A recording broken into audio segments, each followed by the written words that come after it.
આપણે આ પ્રજ્ઞારૂપી આપણી અંદર શક્તિ છે, એ શક્તિએ કરીને જે પૂતગલ છે ને પૂતગલની પરિણતિ છે, એ પરિણતિનું બધું જ આપણે પોતાની સ્વભાવની પરિણતિ પ્રાપ્ત થઈ છે. શુદ્ધાત્મ દ્રષ્ટિ, એ દ્રષ્ટિએ કરીને એ પરિણતિમાં આપણે પરિણમાય નહીં.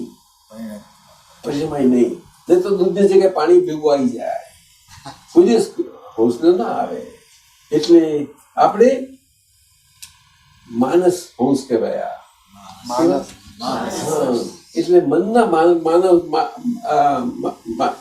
માન સરોવરમાં આપણે આ મોતીનો ચારો ચીડીએ છીએ. મોતી એટલે જ્ઞેય લઈ લઈએ,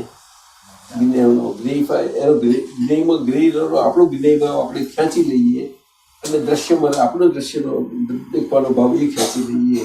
એટલે પેલું ગ્રેને દ્રશ્ય થઈ જાય અને આપણે જ્ઞાતા દ્રષ્ટા થઈ ગયા.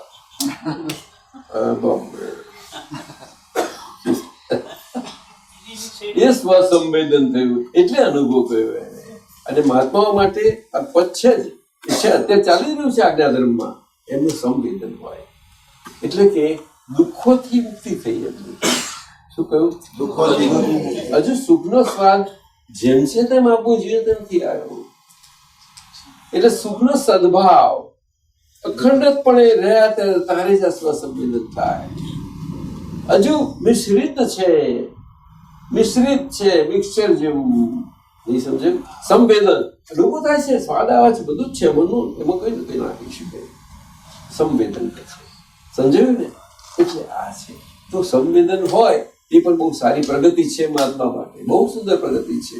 એને પછી ભેદ ના પડે. આંખો ભેદ દેખાડે પણ એને ભેદ ના પડે. શું કહ્યું? એવું બનશે, એ બધું બની શકે છે. પણ સંવેદન છે એને અંદર દિલમાં છે ઊંડે ઊંડે, પરંતુ હજુ આ વિદ્યાના ભાગમાંથી નીકળવું પડે બધા.